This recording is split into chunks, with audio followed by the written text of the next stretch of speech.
First and foremost, I think most of what he said was a red herring. A red herring is this very smelly fish that you pull across the path of running dogs. And the reason it was a red herring, because he said that I spoke about science. I specifically said he knows better than I do. I specifically didn't use it as my key argument for the finitude of the universe. And he wanted to correct me on something that I didn't even mention myself. This is what you call, not rhetoric, not intellectual argument, it's what you call sophistry. It's rhetoric with crap, frankly. Now, and I'm not saying it to be rude, because it's a typical Kraussian fashion. A Kraussian fashion trying to win over the whole audience, make a hoo-ha in the beginning. And, imagine I did that when I walked into, one day I had interfaith dialogue. And imagine I walked into a Jewish mosque or a hall that was public, and I basically said, I don't want to do things your way, but I want to discuss with you, but I'm not going to do things your way. Is that tolerance?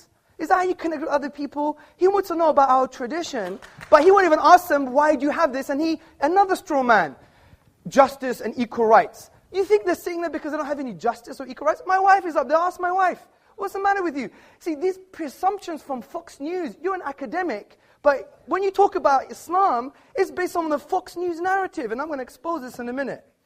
Now, the first point I want to make.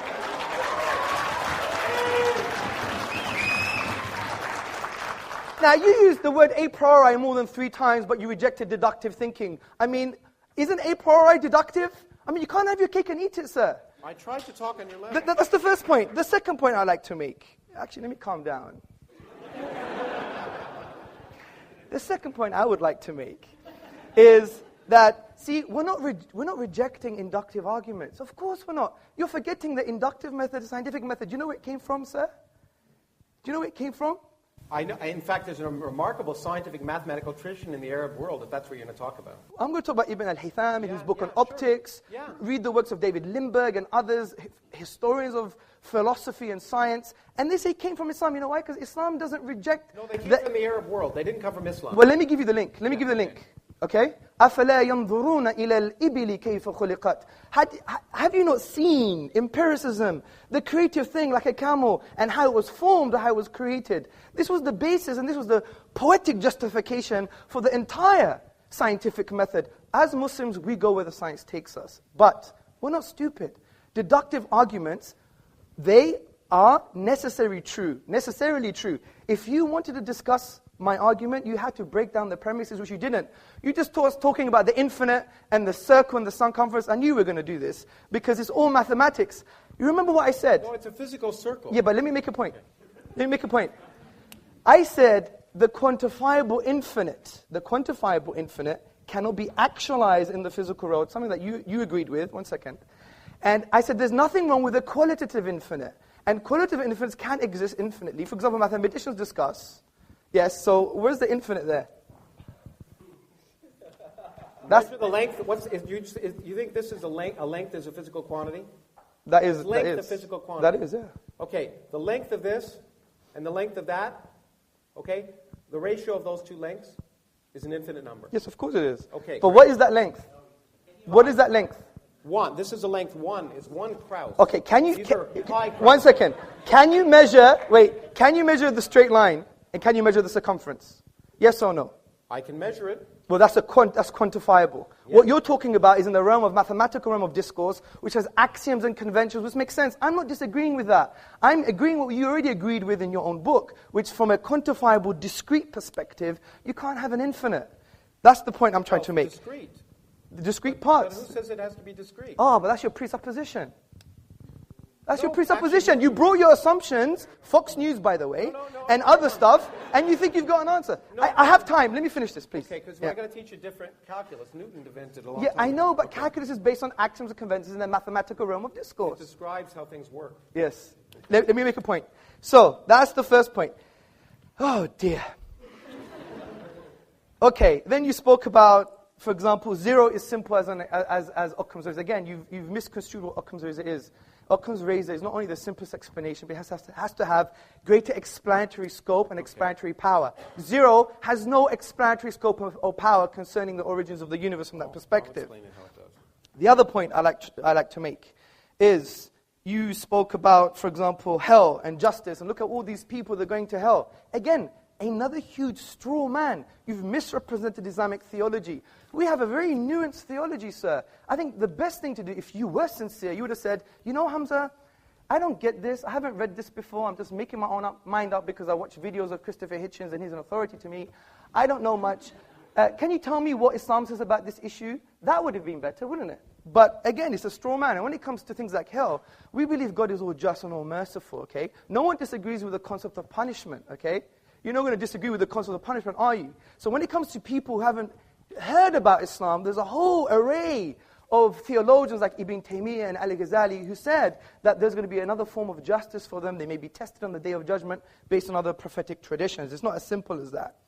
Okay, homosexuality is a sin. Again, you try to put words in my mouth, and that's not nice. That's not nice. I asked you questions. You did, but I don't know if you try to answer them for me, which is quite interesting.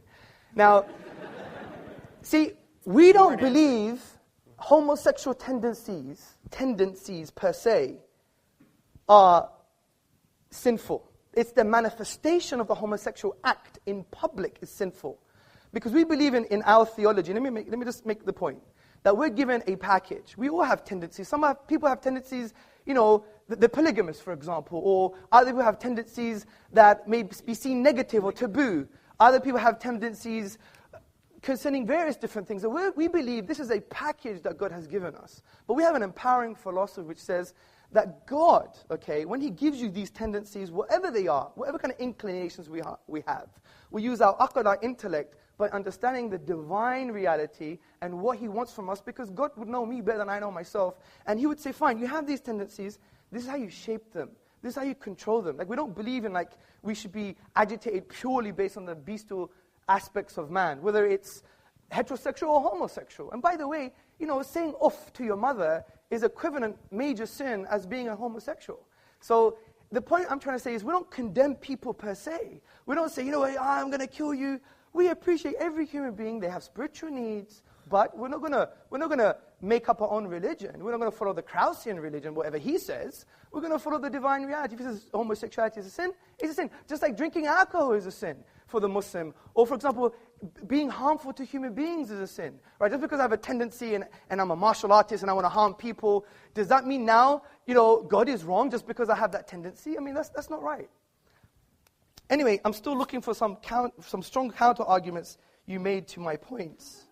There were no points to actually make any counter-arguments. Well, there were, because you didn't... okay, let's put it simply. Infinity doesn't exist. Yes, it does. Okay. You didn't. No, I said the quantifiable infinite doesn't exist. I agree the infinite exists. Again, another straw man. The point I'm trying to say is this. We have a deductive argument that the universe is finite. If it's finite, it began to exist. If it began to exist, there are some logical possibilities. Please entertain those logical possibilities. If not, it's equivalent to you coming to my house, having a coffee, I'm talking to you, but you're talking to the window. And I know you have better morals and manners than that, because I know you're highly respected. And we do all respect you in some paradoxical way. But the point is, the point I'm trying to say, Professor Kraus, is that I think it's only fair if you want to pick and choose from the Fox News narrative that you actually trying to change that stance and say, right, what does Sharia law say? Do you have a book of Sharia law at home? I asked you so I could learn. No, but you were telling me. Do you have a book? You. Okay, do you have a book on Sharia law? No. And you make judgments, and okay, I have a book on atheism, I think it's based on nonsense, Great. but I give you the intellectual epistemic respect to read your worldview. But you've come here you've come here blasé, almost arrogant, I don't want to judge you, and saying, you know, it's all rubbish, I'm not going to take any of his arguments, I know better than you, which you said that, and I do agree in physics you do. And you've come here making judgments on Sharia law, you don't even have a book on Sharia law. That's why I asked questions.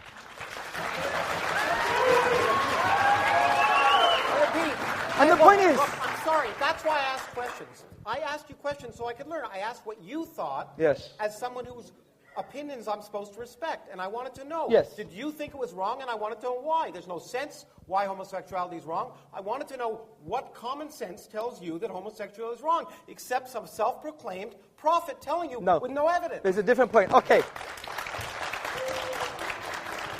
Okay, let me ask Professor Kraus a question. Why is incest wrong? It's not clear to me that it's wrong. Okay. It's clear to me. There's an evolution. No. Listen to me. Listen to me. Wait. Let's give him the respect, please. He's got a justification. You ask me a question, and if you want me to answer, I will. Yeah, of course. Do it. Okay.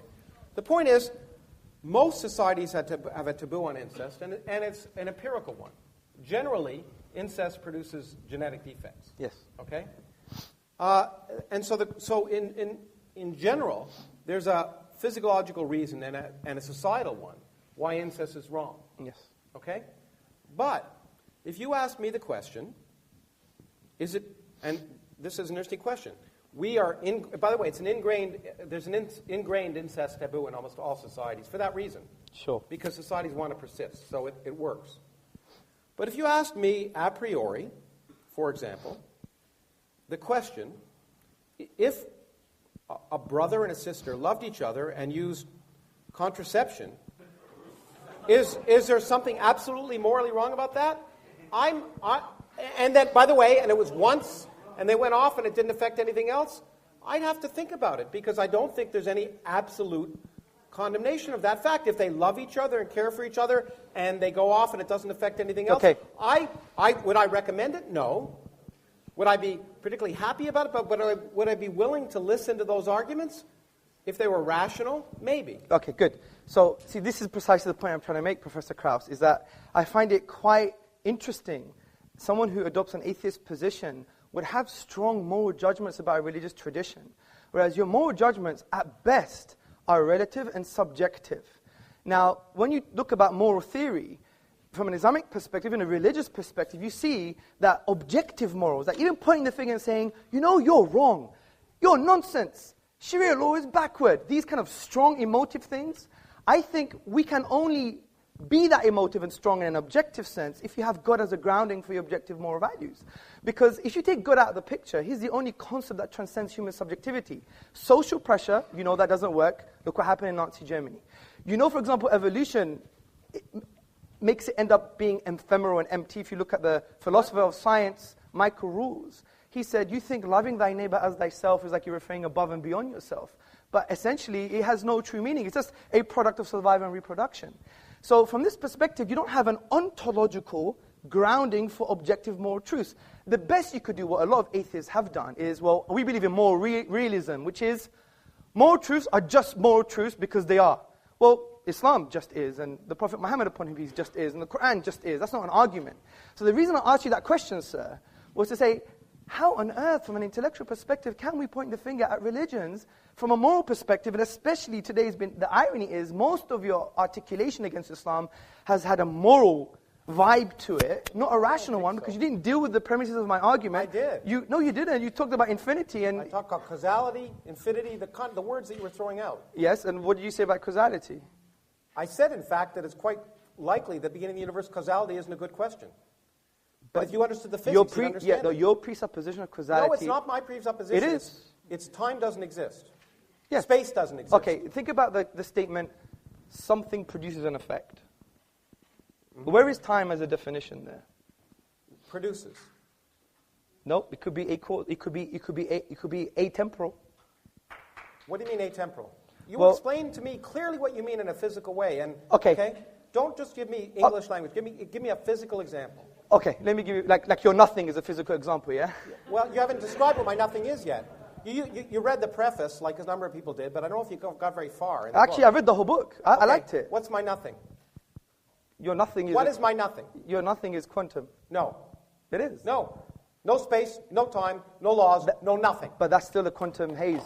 No. That is. No, there's no quantum. There's no universe. There's no universe. Nothing. Zero, zip, nada. So why did you say in your own book then that we will reduce to our own quantum haze? Hamza, can I? Well, he took a lot of my time. Yeah. Well, did you? It's kind of dissolving into a discussion. So we'll continue the discussion. Oh, we will do. No, of course. Okay. Yes. Okay. Thanks very much, Hamza. Please come and sit down, brother.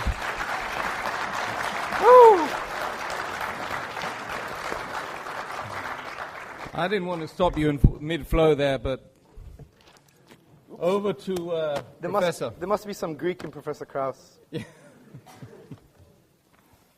Look, okay, well, we can continue the discussion because it should be a discussion.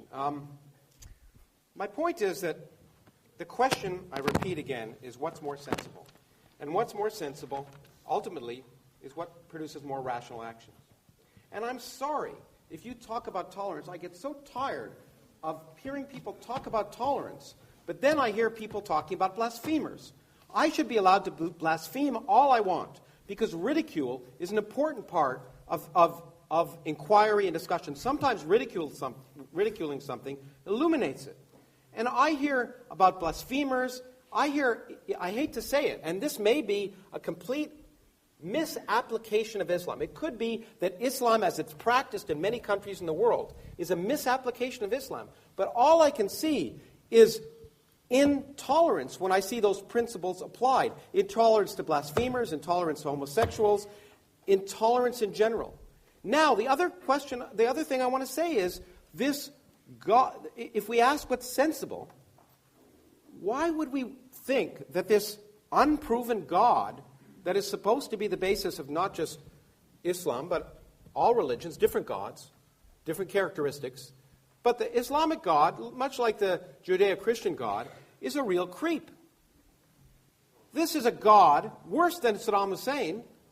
Instead of torturing you just for your life, tortures you for infinity, forgive me the word, but eternity. Let me use that word. Eternity for not believing. For not believing, you're tortured for infinity. The tortures are actually described in the Quran, and you know it as well as I do. And the point is, if you just ask yourself common sense, if you were a divine being, say you had an ant colony that you made in your house, would you be offended if those ants didn't pay homage to you let's start with 50 times a day before Muhammad cut it down to 30 and then 5. Would you be offended if those ants didn't pay homage to you 5 times a day? And if they didn't look up to you or didn't recognize your existence, would you destroy them? No, I mean, it just seems so petty. So why should we believe in a hateful, unmerciful, petty, sadomasochistic, homophobic, sexist God? It's just irrational. It's not sensible. There's nothing. And the point is, and I don't want to single out Islam here. And I know I'm offending some people, but the same is true for the God of Moses. Okay, if you really believe that the scriptures were literally true, the morals in that book are reprehensible. It's okay when an angels appear to do a lot of things, including coming down and making revelations to Muhammad, which Muhammad didn't write down. As far as I know, the first example of the Quran was 20 years after he died, so there was a lot of talk. And some of that talk got turned into perfect writing well after Muhammad was dead. But those angels come down. But in this case, in the case of course, Lot, as you know, the angels came down, and they were men. They came in the form of men, which I don't think is allowed in certain versions of the Quran, at least. But anyway, they did. And then they were going to be raped. So what did Lot do? Of course, he said, don't rape them. Take my daughters. Because daughters are dispensable. What kind of moral lesson is that you want to learn? Okay? Now, I'm sorry, that's in the Bible. Actually, that's from my religion. Okay, or my ancestors' religion. I have none. Okay, so those are the kind of moral lessons that I find not sensible. And so I'm happy I picked the Old Testament and not the Quran to talk about immoral intolerance. The idea of punishing people for eternity for choosing to find something unlikely is not tolerant. The idea of punishing them in vicious, evil, ugly ways for all eternity is not merciful.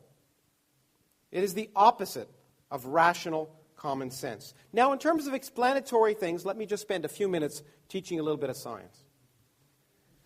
So, if you have an infinite temporal, let's say time exists beyond our universe. Let's just allow for that because it's easier to describe that.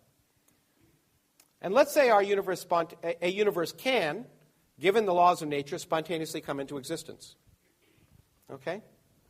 Then it will come into existence. It will come into existence at some time. And the fact that it came into existence at that time need not have any reason. It need not have any reason why it was that time rather than some other time. But whatever time it happens, it will come into existence, and people can say, there's some significance to that. But it must happen somewhere at some time, and there need not be any significance, any purpose, any intelligence for why it happened now instead of then. It's guaranteed to happen at some point. Now, if you say, during that creation, there are laws, one of which is the laws of quantum mechanics, which can create a universe with zero total energy. By the way, and by creating a universe, I mean a universe that didn't exist. There was no space, there were no times, and no laws, in fact. And then you come in and you say, okay, if that universe is created spontaneously, it must be created at some time. So a universe must come into existence. In fact, an infinite number of universes can come into existence if time is infinite. Okay? It's certainly possible.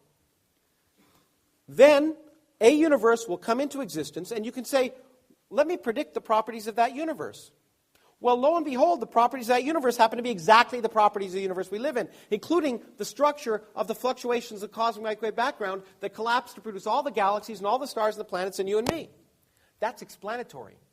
There's no explanation at that level in any way in your book. So the explanation of a universe that could come into existence from nothing without any purpose, without any planning, without any reason, is explanatory. Now, lest I be misconstrued, that is just plausible. Because we do not have a full scientific theory. But to make the claim, as I know you've often made, that because that there are certain things we will never understand, is to misunderstand science. There are lots of things we don't understand today, and that's the reason to go out and do science. It's just like Darwin said, he said, in the evolution of species, I'm describing the evolution of species. I'm not describing the origin of life. We'll never understand the origin of life. We'll no sooner understand the origin of life than we understand the origin of matter. Well, of course, he didn't realize that we'd one day understand the origin of matter. Just as I expect in your lifetime and my lifetime, we'll understand the origin of life. We'll understand how chemistry turns into biology by doing experiments, testing, and not forcing our predilection that it's impossible. I had a debate recently where somebody said, it's impossible for non-life to turn into life. Well, that's a nice statement. It's a nice belief. And it's a belief you can have, but it's a belief that can be wrong. And that's the great thing about science, which you can call atheism if you wish. It's you're willing to change your beliefs. You're not assuming the answers before you ask the question. You're not assuming you know what's divinely right just because you interpret a certain book to mean a certain thing, and someone else may interpret it to mean something else. You will agree there are different interpretations of every book, including the Bible and the Quran. And so to presume that you know divine truth before you've asked the universe is not sensible. And I don't think I'll take any more time. Okay.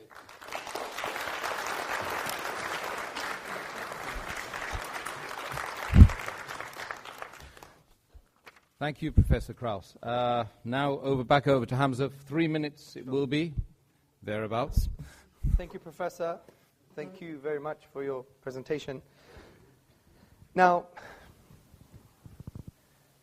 I really want you to try and address some of my arguments. You produced something about with the Quran, but if you were attentive to my argument, the Quran says bring a chapter like it, not 2 verses from different chapters. So, again, it was a straw man of the articulation of what the Quranic miracle was. And I could spend more time maybe during the Q&A to explain what that is, but I specifically said bring 1 chapter like it.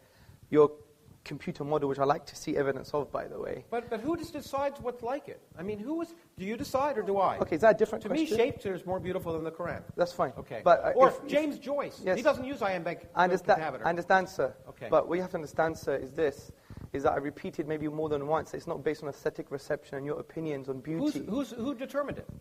Well, it's the reality, empirical reality. No, I'm going to explain. Reality? Let me explain what the argument is again, because from your onset you've misunderstood it. You thought it was beauty. You quoted people who said it couldn't have been created. But those are just literary scholars. What if I say, yeah, it could be created? Yeah, let me just explain that, because your first presupposition was based on a falsehood, wasn't it? Yeah, you thought it was aesthetic reception. It's based upon the structural features of the Arabic language. Now, because I only have 2 minutes, I'll continue that in the Q&A, okay? So, also you're saying about that, look, if the universe began, and we could show that maybe empirically or deductively. My focus is on the deduction here. And I don't think you really address from the infinite perspective when we said that this is based on axioms and conventions in the mathematical realm of discourse, but in discrete physical parts, as you've admitted in your book, that can't happen. So we have a deductive argument that the universe began, which means it once wasn't there. Ontologically, if there wasn't a cause for that, you wouldn't have the universe in the first place. The second point I like to make... No, there's you see the photon that's lighting you up from that thing? Yes. It didn't exist before it was emitted by the electron. Yes. Okay? It didn't exist. Yes. It wasn't there. And you're saying there's no cause? It wasn't, the point is, I'm saying this. What I'm saying is, there can be physical causes for physical effects. Yes. Okay, but they don't have to be, but God doesn't have to pull the photon up. Just because the photon appears from nothing doesn't require something supernatural. I agree. But okay, so if a universe suddenly comes into existence where it wasn't before, it doesn't require something supernatural. But I already gave you a defeater to the argument that you assume that when things begin to exist, they may not require any causes. And that defeater was... Not any purpose. I didn't say cause. I just said if a universe can come into existence by physical causes, yes, where there's no universe to begin with, it will happen at some time. And your point was it happened, and therefore there's a reason why it happened, because it happened when it happened. Well, if it didn't happen then, it would have happened some other time, and we would have had this conversation. Let's calm down. You're putting words in my mouth, okay? Okay. What I'm saying to you, I'm not saying things like, I'm not talking about teleology. I'm not talking about there is a purpose behind. Don't use definition. Did you not say our universe came into existence for a cause and there had to be a reason for it? No, I didn't say reason. There had to be a purpose? No, I didn't say that. I said there is a cause. I thought you said there was an intelligence. You gave a whole long argument. Oh, that's after using conceptual analysis that you agree that there is a uncreated creator or a cause that was uncaused. Now, well, hold on, but forget all that. I just talked about our universe. Yes. Are you agreeing with me that our universe doesn't have to have any purpose or reason to create it? No, of course I'm not.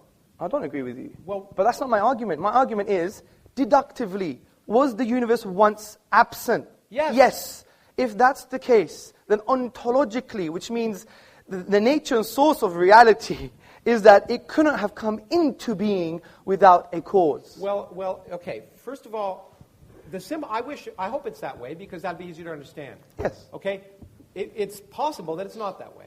Okay? So if it has, and you could take this out of my time if you want. I don't give a damn. The point is that maybe time exists outside of our universe. Maybe it doesn't. Let's just pretend it does. And then our universe came into existence, and there was a physical cause for that. That's fine. I'm fine with that. I'm fine with our universe coming into existence for physical cause, just like that photon being created. But as I pointed out to you, it's equally possible that these notions that we have in our brains, because we're humans living at a classical level, that time exists and is a continuous flow, may break down. And if they break down at t equals 0, then any sense of the word cause becomes nonsensical. The word cause is a red herring in your terms. It's not worth discussing. It may not be relevant to the creation of our universe because there may not have been any time before it, and therefore this notion that every cause, every effect has a cause may be irrelevant if there's no time. Now, I don't know if that's the case, but I'm willing to ask the question, and I'm willing to do studies to see if it's reasonable. Yes. I'm not willing to presume the answer before I ask the question. Well, of course, I agree. Okay. But the point is, the presumption here is that you require time, and that there's a specific physical definition for time. Now, the presumption is after t equals 0, you require time. That's absolutely true. The presumption that you require time at t equals 0, if you took the equations as they're written, time would go out the window. I don't have a contention with the physics. That's your job. No, but there's no. Yeah. But if you take it as they're written, there's no time. The time has no meaning at t equals 0. Okay, agreed. Great. According to the physics, I don't disagree with you. I highly respect that. But all of that is inductive in nature. No, it's not. Of course. What is it based on? Is it deductive? It's based on observation. Which is inductive. No, it's empirical. It's empirical. You know, the problem is, it's empirical. Okay, well, what's empirical? Okay. Look, I don't care. Look, do you have an infinite set of observations? Mm-hmm. Have you had an infinite set of observations? Now, if you're going to tell me I read something you wrote which really misrepresented science, you're absolutely right. If you're going to tell me science can never tell anything with absolute certainty. Yes. Okay? Except things that are wrong. Yes. That's what science can tell. I agree. Science can tell us the Earth isn't 6,000 years old. Good. Science can tell us that science can tell us many things, and so I don't disagree with you. Okay. I don't disagree with you. Okay, so the fact that science can lead us closer to what is the underlying reality is absolutely true. And the fact that science can't say with anything with absolute certainty is absolutely true, except what's wrong. Yes, I agree. Okay? And it can say certain claims, for example, that the moon split in two when he was there, is wrong. Now, I know you're going to say another red herring. Another red herring. I know another red herring, but certainly... Loads of fish in this room today. No. Some people, as you know, some interpreters of that thought that was the case, but they're wrong. You agree with me? That's it. Do you agree that... I'm making a different point here, Professor. Okay, all I'm saying is this is a book of words, and you can interpret it many different ways, and some interpretation of those I'm going to address that. wrong. I'm going to address that as well. But look, we're going from so many different issues. It's a typical strategy of not knowing how to respond to a particular point. Look, the point of interpretation, for example, the Quran, for example, if we read the whole of the Quran holistically, we understand that it's probably the only religious book that gives you tools of interpretation. For example, the Quran says there are some open-ended verses, ambiguous verses, and they're specified. So in linguistics, it's called intra and intertextuality. Now, therefore, it creates a scope of interpretation. Yes, I agree there's interpretation, but there are some things that lie outside of the scope because you don't know the language, you don't know the interpretive tools, you don't follow the scholarly tradition, etc. So there is, yes, I agree, a scope of interpretation, but it's fixed. So that, in essence, is a red herring. The point I want to get to... What's different about that than, say, Christian theological's different interpretation of the Bible? Well, that's very interesting. Well, for example, in the Protestant tradition, the reason they moved away from the Catholic Church is because they said, look, this is me and my book, and I could interpret the way I want.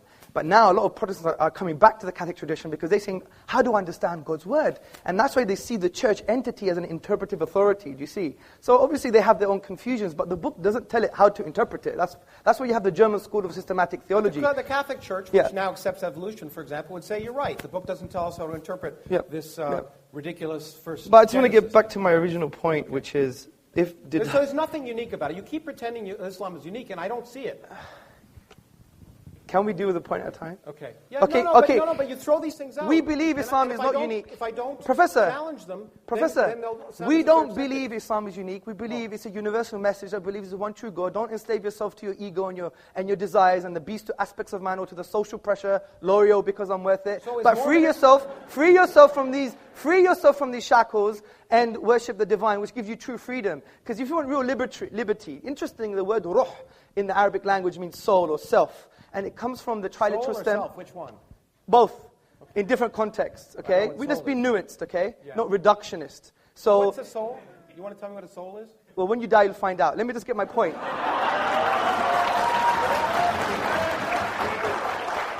Let me make my point. That's a really bad explanation. Well, come on.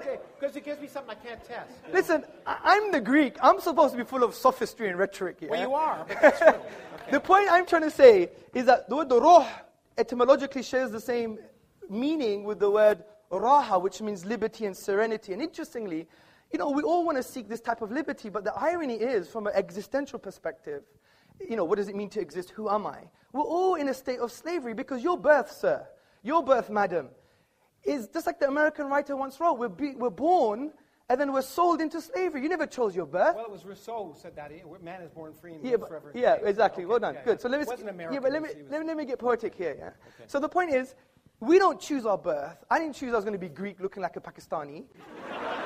You never chose that. If you shaved, you wouldn't look so Pakistani. Well, I'm growing my hair just like yours. Okay. So, it's true. Nice. That's right. So the thing I'm trying to say. Your hair, by the way. Thank you. We're becoming friends now, yeah. So the point I'm trying to say is, look, let's be nuanced about some of the narratives from religion. That, in essence, that's how. See, you have to empathize and see the filters that the Muslim will use.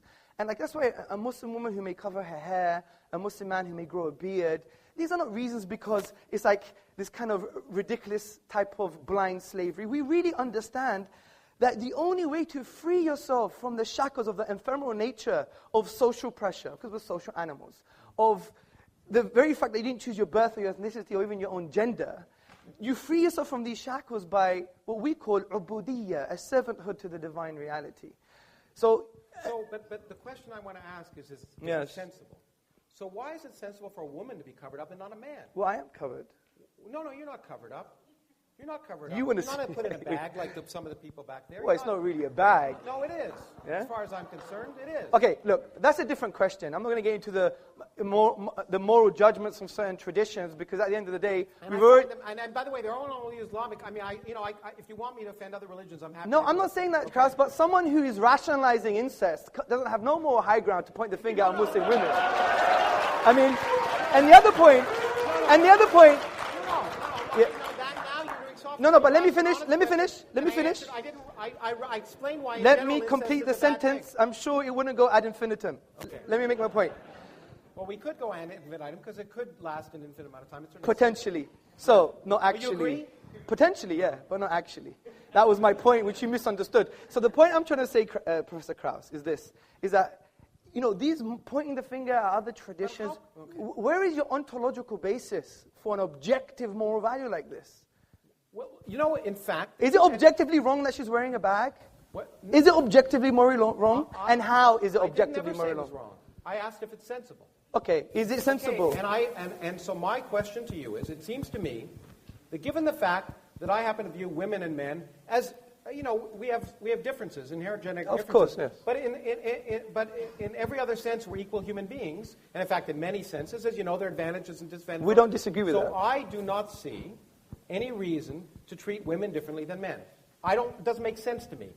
That's all I'm saying. Okay, fair enough. Good. Okay. So the point is, when we make moral judgments, I know you use the word sensible, but other times we're making moral judgments. I don't talk, unlike you, I don't talk about morals, because I try, in this sense, the question before us was not, is atheism moral, or is Islam moral? It's, is it sensible? And when people act...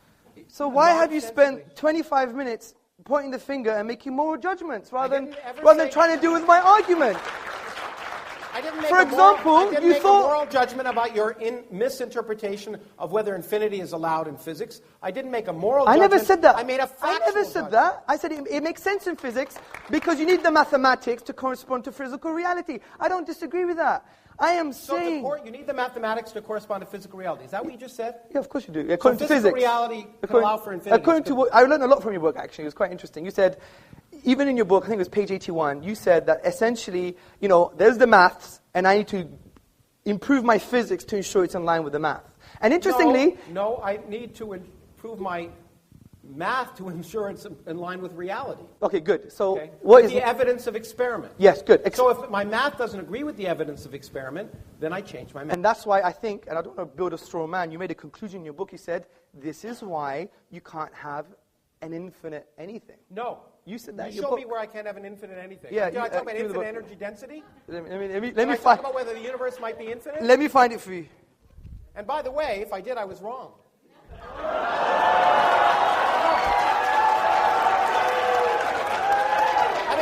One second.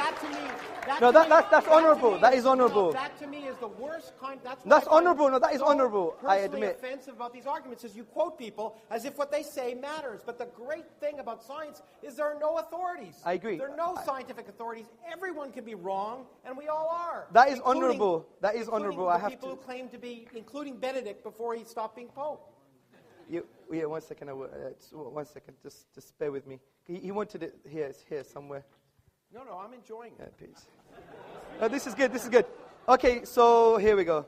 Infinity is not a pleasant quantity, however, at least as far as physicists are concerned, and we try to avoid it whenever possible. Clearly, the energy of empty space, or anything else for that matter, cannot be physically infinite. The energy of anything.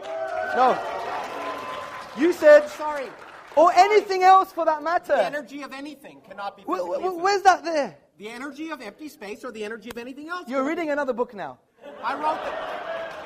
Well, Mohammed may not be here to talk about the Quran, but I'm here to talk about my book. And you don't even know your own book. And my book says, I repeat. Yes, do that. I repeat. Maybe I should change it into Arabic so you understand it. But the point is, the energy of empty space or the energy of anything else cannot be infinite.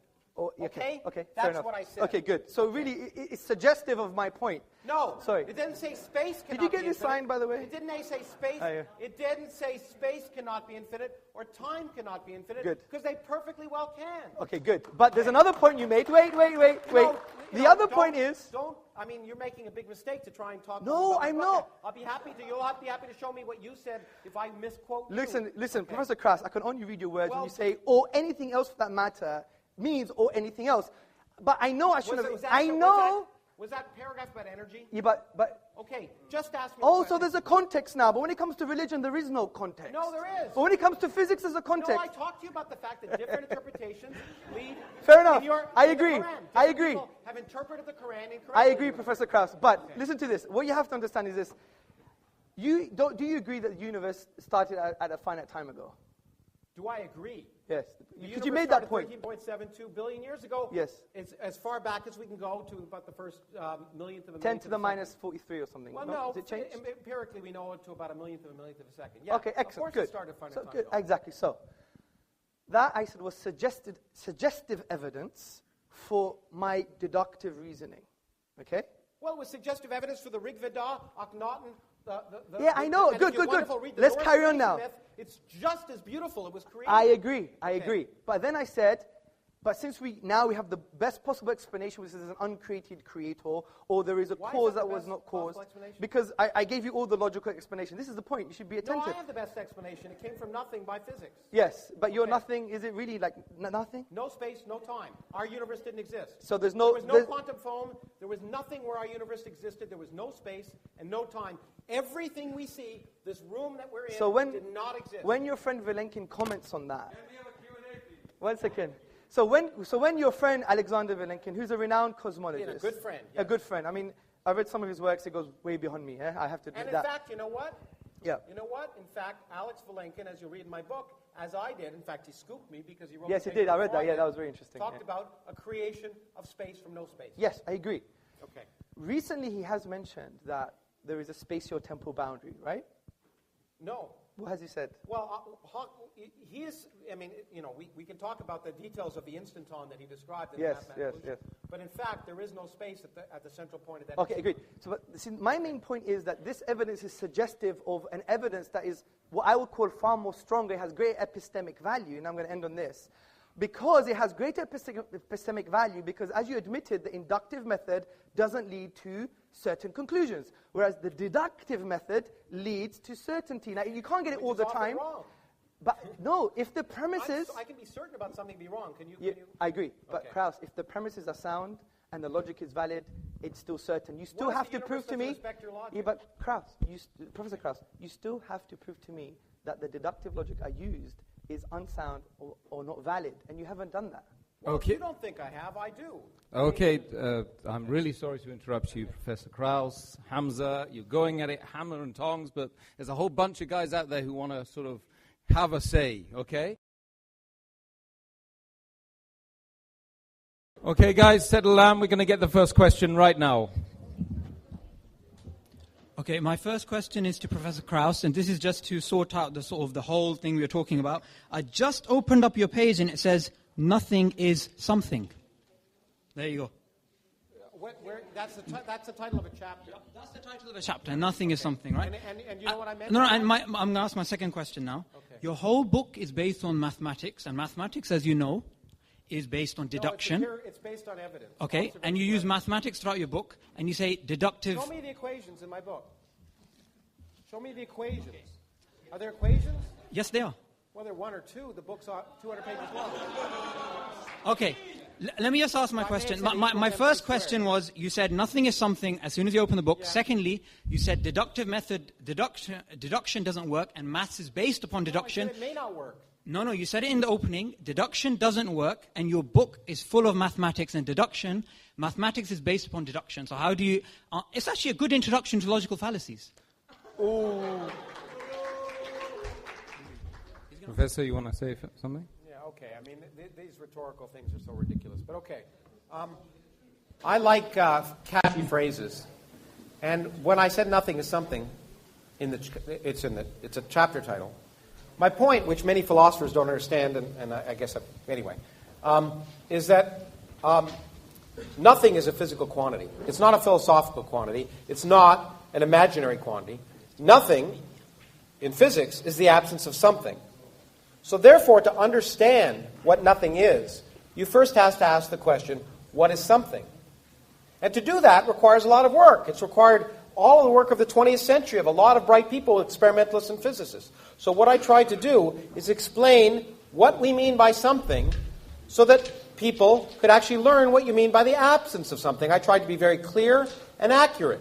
So it was just, in fact, since I wasn't trying to convince people of anything, I was just trying to explain it. The point is, in physics, nothing is the absence of something. So to understand what the absence of something is, you have to describe, you have to know what something is to know what the absence of that thing is, first. Secondly, mathematics is mathematics. You're absolutely right. But physics isn't mathematics. I did a degree in mathematics, and I did a degree in physics. I learned I wasn't a mathematician. And more importantly, I learned many of the best mathematician colleagues of mine weren't physicists. Because the universe, the way physics works, is that we make mathematical models of reality, but we don't decide that they're right. We say, in fact, I do it all the time, and most of them are wrong. I sit on a good day trying to make a mathematical model that explains reality. They go out and test it, and 99.99% of the time it's wrong, because that's the way science works. If it didn't work that way, anyone could do it. So it's not inductive in the sense, the mathematics is a useful language. In fact, it's the only useful language to describe nature, as far as we can tell. But it doesn't, we don't decide. Mathematics can describe an infinite number of universes. You can write mathematical descriptions of an infinite number of universes. Most of them are in our universe. The way we determine if there are universe is we go out and do experiment. Science is experimental. Without experiment, pure thought leads nowhere. If you locked a particle physicist in a room and asked her to come up with a theory of reality without any experimental observation, she'd come up with the wrong answer. Okay, you didn't actually answer the question there. Yeah? Just to reiterate, because you didn't actually answer it, yeah? You said deduction doesn't work. No, I didn't. No. Yes, you said it in the opening. Your book doesn't have to work. Let me just repeat the question because you didn't understand the first time, right? You said deduction doesn't work, and your book has mathematics. And what I want to ask you is... fine, I agree with you. Next question. Okay, what is deduction? That's my question. What is deduction? Do you even know what deduction is? Because I studied mathematics at university. I don't even think you know what it means. What is deduction? You know what? Yeah. What is deduction? Let me just say, let me just say this, okay? You can make definitions of things. I can try and figure out how the universe works. I'll make progress, and you'll sit here. Okay, thanks very much. Next question, please.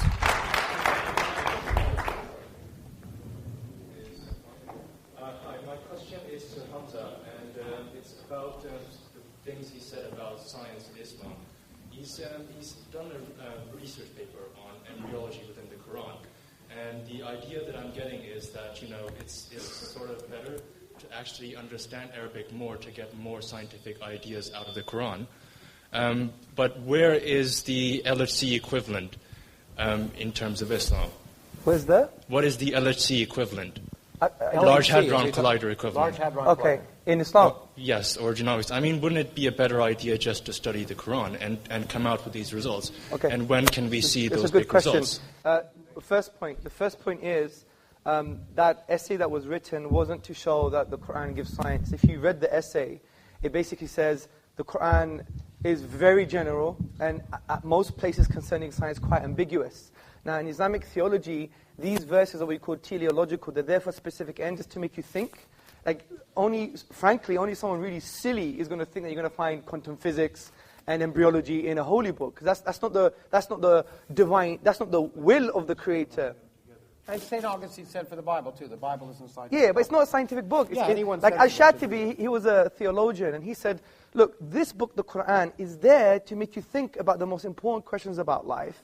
Man, life, and the universe. Who am I? Whose am I? Why am I? For whom am I? These existential questions.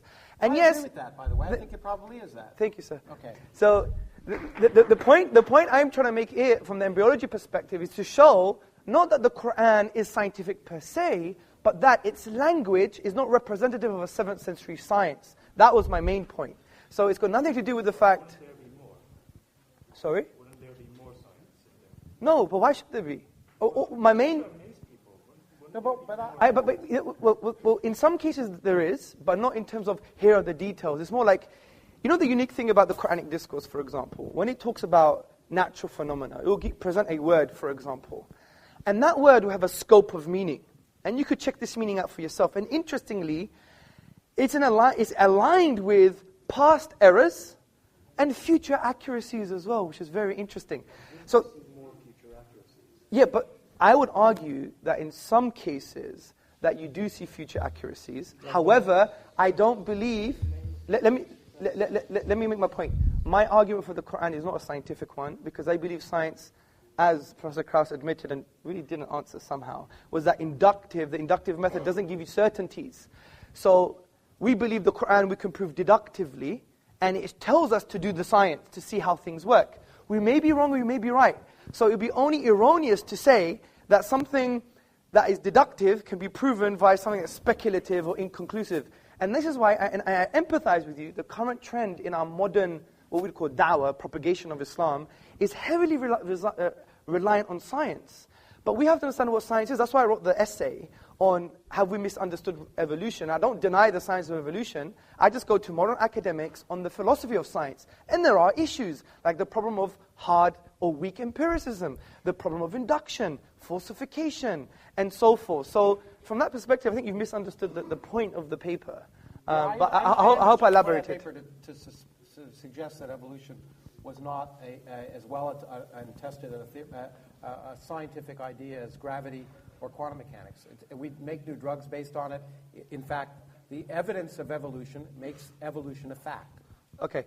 I even addressed that. Yeah, I tried to read it, and it seemed to me that you were suggesting it wasn't. But anyway, I may have misunderstood it. So I'm willing to agree that I may have misunderstood it. But that's the lesson I was getting out of it. Okay, good. Maybe we could have a coffee after. Okay, we're going to go to the Jazakallah khair. We go to the next question, please. Thank you for the very emotive debate. My question is to Professor Lawrence Krauss. Why did I guess that? Okay. No, go on. Anyway. Firstly, let's not conflate science with atheism. What? Firstly, let's not conflate science with atheism, as we would all agree that science doesn't logically entail atheism. It is methodologically neutral. Therefore, my question is this. Science being a empirical method based on observation and experimentation can never answer metaphysical questions such as the existence of God. So, then it would arise, how do you, as an atheist, maintain your position? Because you've said, for example, empirically speaking, we can't say God exists or does not exist. Rationally, deductively, you've already ruled out. Therefore, how can you rationally justify your belief? How can you say it's common sense and nonsensical, please? Thank you very much. It's a good question. I should clarify that. I think it's a very good question. And so, let me call that question. Okay, let me try to clarify this. I want to more, again, emphasize that atheism is not a belief. Okay, it's not a belief. As a scientist, I don't believe anything. As a scientist, I don't believe anything. If you use the word belief, scientists shouldn't use the word belief. There are things that are more likely and less likely. In fact, in the spirit of Hamza, science can say nothing with absolute certainty. It can say something is very, very likely or something is very, very unlikely based on the evidence of experience and testing. I can't see you, but I know you're there. Okay, and so I find it easier to talk to a person. Okay, and no, stay there. I can see you now. So the question is, what is more likely? That's all atheists are saying. And the atheists are saying, look, the first thing they're saying, people who claim they're atheists, and by the way, most scientists don't think enough about God to even know if they're atheists, because God's irrelevant. God never comes up in any scientific conference, in any discussion, anywhere. It doesn't. Because, in fact, we're just trying to figure out how the universe works. You're absolutely right also to the fact that I want to stress one more time, that science, and I may slightly differ with my friend Richard Dawkins about this, I don't think a lot, science does not require atheism. And the proof of that is empirical, since I believe empirical proof. I have several colleagues of mine who are very good scientists who aren't atheists. Therefore, since they're very good scientists and they're also not atheists, science doesn't require atheism. Now, people can hold contradictory ideas at the same time. That's one of the reasons. But science can never disprove purpose in the universe. All we can ask is, given the evidence of our observation, do I think it is more likely that there's a personal God that cares about this random planet around a random galaxy in the middle of 400 billion galaxies, in a universe in which everything we see is just 1% of the whole universe, you could get rid of us and all the galaxies and everything, the universe would be largely the same. We're a bit of cosmic pollution. It seems ridiculous to imagine, for me, based on everything I see and my common sense, to imagine the universe was created for me. That's all. Okay, thank you, Professor. Let's go to the next question. Hello, Mr. Karaus, and assalamu alaikum, Mr. Tezortsis, for a very good talk. I just have a question for Hamza. So you started off talking about infinity, and I mean, a lot of these arguments were sort of William Lane Craig type arguments, who, by the way, Fox News loves. Now, my question is, we've got a guy here who's written 300 books in astronomy, cosmology, whatever, and I mean, there is a lot of talk about Islam, about the Quran having scientific evidence behind it, cosmologically as well. Why didn't we ask him these questions? Why didn't we say, well, I don't know, you said that, you don't know, so why not ask him? He's there. I mean, why not? This is a forum for conversation. Why didn't we have... Well, I didn't hear one time, except for when you mentioned quantum vacuum, where he explained to you what quantum vacuum is. Yes. Like, other than that, I didn't hear anything. So I'm really interested as to why that conversation didn't happen in here. Because my argument wasn't a scientific one.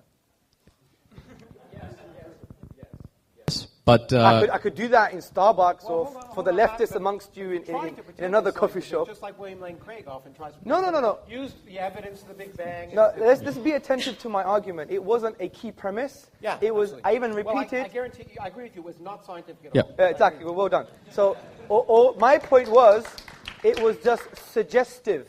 If you remove that argument, you still have my deductive argument that hasn't been addressed. No, I know. What I'm saying is, then why did you use the linguistic argument? Why not this, Because there's so many arguments. I don't hold the view that the scientific argument per se is strong enough to become a deductive Right, so it has to be linguistic.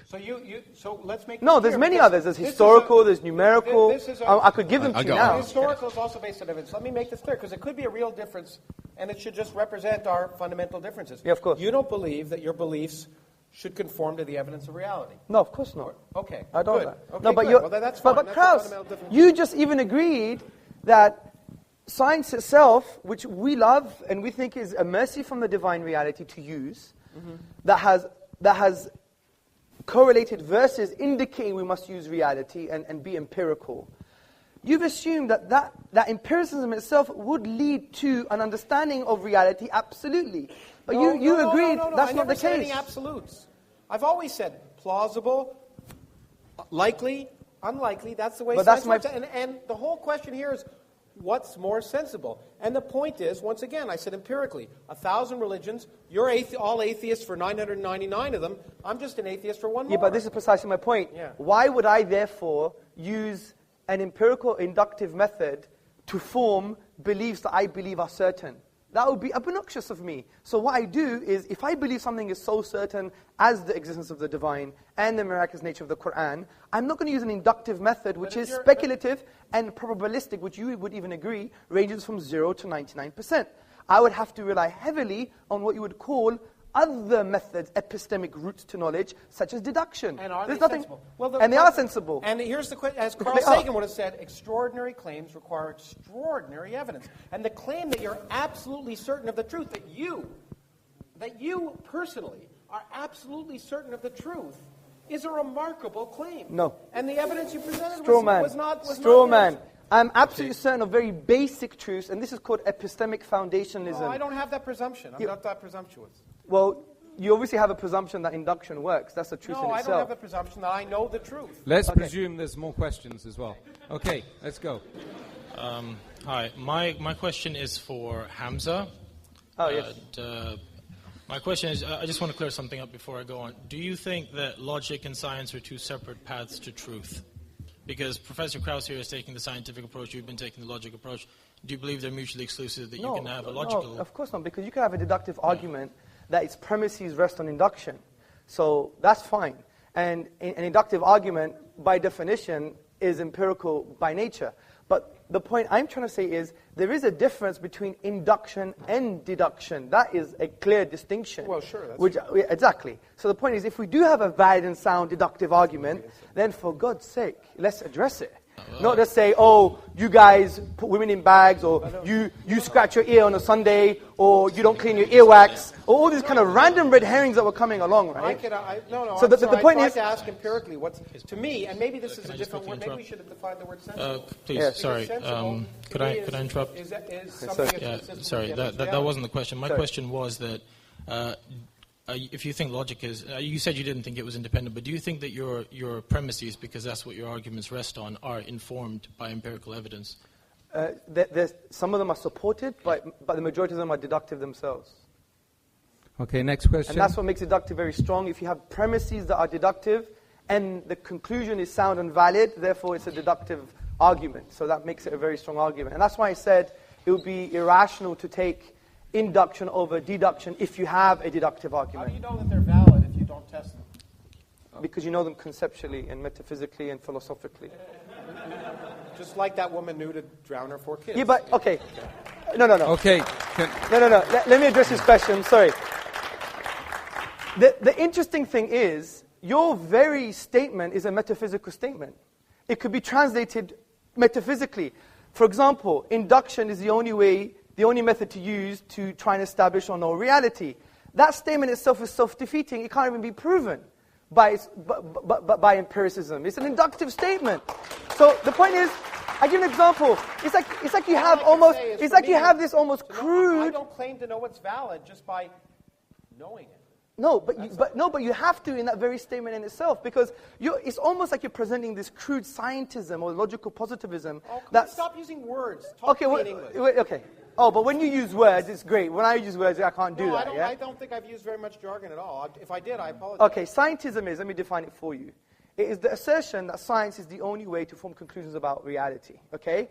That statement itself is, one, self-defeating, because science can't prove that statement. Secondly, science itself, that statement itself, is flawed because science can't prove mathematical truths.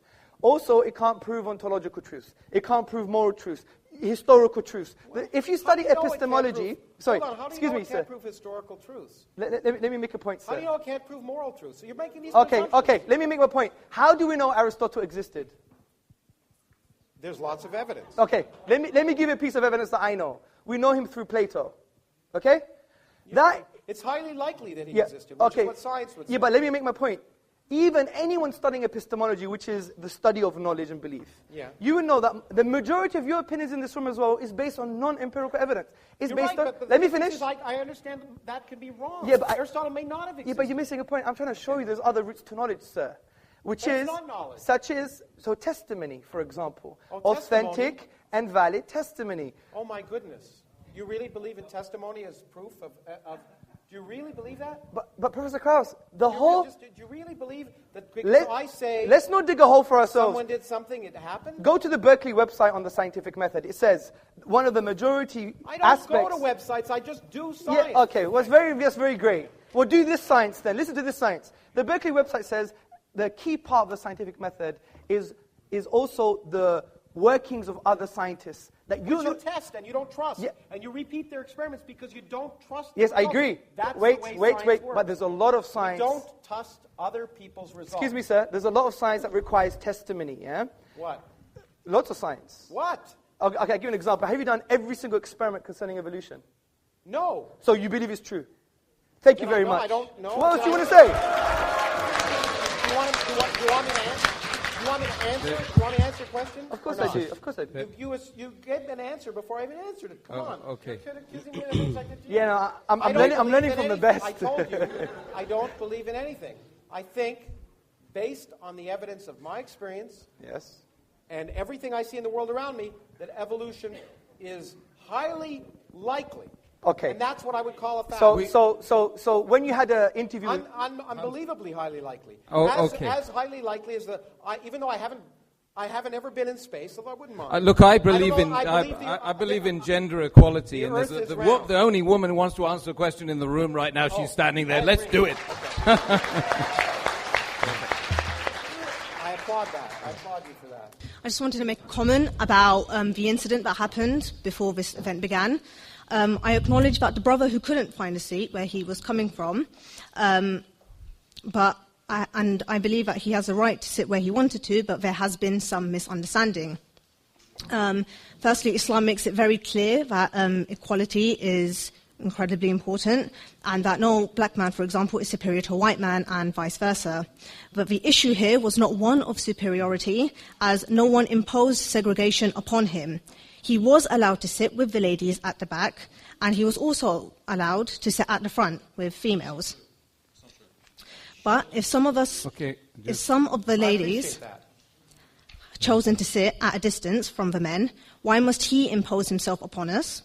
If I sat in a restaurant with my friends away from men, would it be appropriate for him to join me at my table too?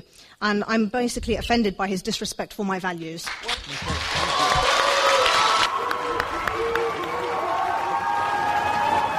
Okay.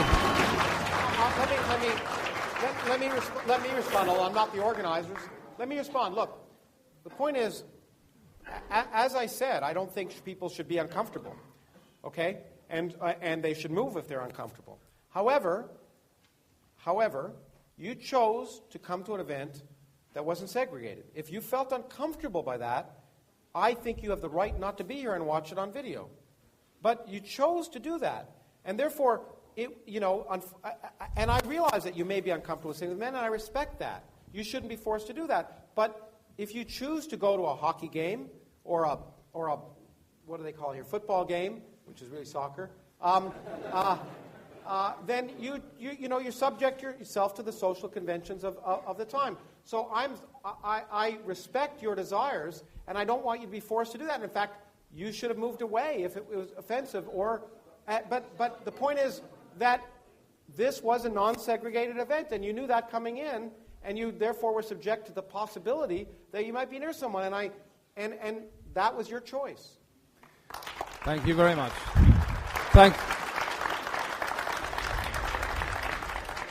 Okay, thank you very much. Thank you very much. You guys, mashallah. Oh, sorry. Don't be sorry. I've been sitting on the fence the whole night, you see. It doesn't offend. Okay, it's painful sitting on fences. Hamza and Professor Kraus, I think you guys have been amazing tonight. Don't you think? I don't think so.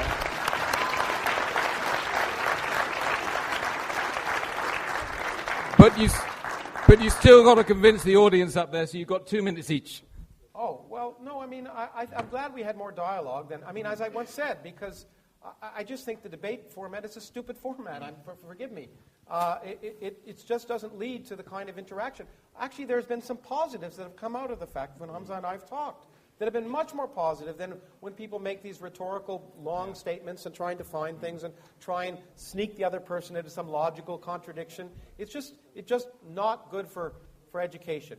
My intent, and I'm sure I've offended people here, my intent was not to offend.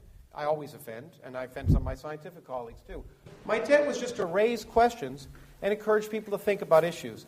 And for that, I hope that some of the statements I've made will cause people to think. And indeed, my whole point is that given access to information, and I believe you should get access to information about the world really works, which is why I write scientific books and I speak, because I think these are some of those beautiful ideas people have ever come up with, that we shouldn't be afraid of them, we shouldn't fear them, we shouldn't view them as if they offend our beliefs, that's a good thing, because it means our beliefs are wrong. And that, as I say to students all the time, is the greatest gift we can have. Changing our minds and learning is what's produced the progress that allows this room to happen, that allows these video cameras to be recording things. So I just hope that as I hope I am willing to change my beliefs or change my mind in the presence of evidence and get information, that I hope that some of the things I've said have spurred your thinking, and I certainly don't want to convert you into anything. And so, thank you for listening. Hamza. Oh dear. You know what? Something inside me thought I knew it would be like this. Because when I watch Professor Kraus, although I disagree with him, I love his style. And my dad would love your style as well. It's like, I don't care, I'm going to be me, get over it. Well, so I do respect that. Good. And the other thing I do respect... You're that way too, don't you think? Yes, we're the same. Okay, well, then we're the same. That's why there was like almost an explosion here on atomic levels. Yeah? I mean, interestingly, we have a lot in common. We both like Star Trek. So, I know it's not real. Sorry, you gave me the line. Yeah, I give him that one. Okay, good. Right, so, first and foremost, I think there was a bunch of discussion on the definition of a miracle that I presented. I think maybe we should have more useful discussion on maybe the coherent definition that we presented. Concerning the literary form is unique. Again, I think there was a misunderstanding between aesthetic reception and unique literary form, and the computer analysis that was brought as an example wasn't based on a whole chapter, which is based on the inimitability of the Quranic discourse. Also, I think we brought forth a deductive argument to show that the finitude of the universe, and therefore it couldn't have come via nothing. Once it was in a state of non-existence, then it was brought into being. It couldn't self-create. It couldn't be created by something else that was created because of the absurdity of the infinite regress. Therefore, it makes sense that it was created by something uncreated or caused by something that's uncaused. And it's in line with our definition of causality, which is something that produces effect, which allows asymmetric causality. Also, when we talked about the infinite, we talked about the quantitative infinite, not the qualitative infinite. And I think the examples the professor gave were based on axioms and conventions in the mathematical realm of discourse rather than in reality. So that's all I have to say. I don't think the key premises of my argument were addressed. And I think it shows the veracity of Islam from that perspective, because if it was so wrong and so rubbish and so nonsensical, we would have had a strong counter-argument from that perspective. But this is going to be unaddressed until the Day of Judgment, I believe. But I think what we all have to learn is that, you know what? We can sit on a table. We can speak together. We may be angry and rhetorical. And by the way, I so apologize if I offended anyone, especially Professor Kraus. I did say things that I shouldn't have said for a highly respected academic like himself. So we have to humble ourselves for his achievements, and some of the words I used were not appropriate, even though they may have sounded nice rhetorically, but that's a different issue. The point is, at the end of the day, let's be human, let's connect with one another without presuppositions, and that's very hard to do. But the only way to do that is just really divorcing our drama and our presuppositions when we're trying to engage with someone, and that's what we teach in our courses all the time. Engage with a human being, not just with his beliefs or your perception of who he is. We didn't quite get there today, but you know what? It's the beginning. God bless you all.